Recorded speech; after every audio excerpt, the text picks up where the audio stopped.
Okay, we're gonna do a little series maybe of just kind of some tips, short little videos that'll just maybe a couple of tips I've learned. And this, I carved this little flower to show you.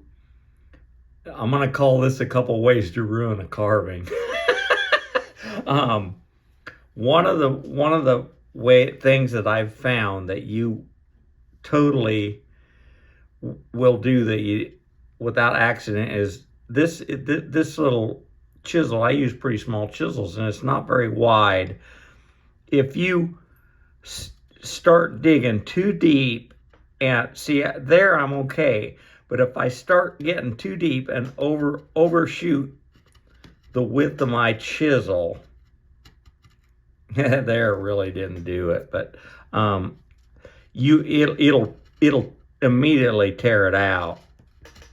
See, like right there, I'm past the corner of my chisel, and it'll just tear off for you. Don't put your chisel in wider than this.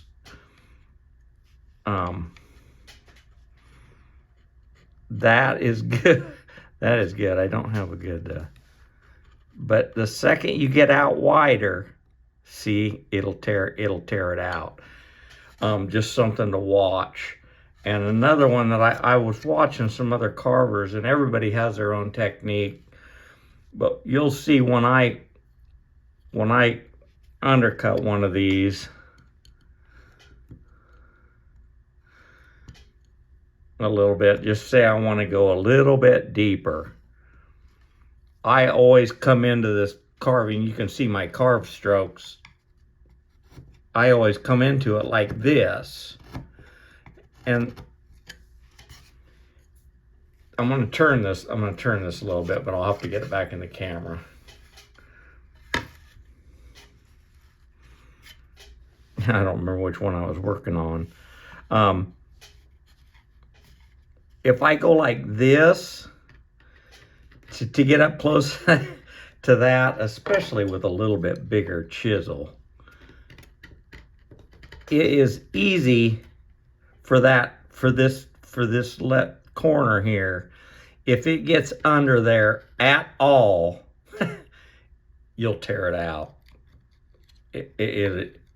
And you won't know it. You won't know that little corner is past there. You just think you're kind of up against there. But just one little bit too far, and you'll tear it out. And then I don't want to say it's ruined, because I always say you can fix anything by changing the carving. You're the only one that knows what it looks like, but that'll still make you mad. That's going to be my 2 quick tips for today. But as I think of them, we'll do these little videos just to kind of show you some things to be aware of.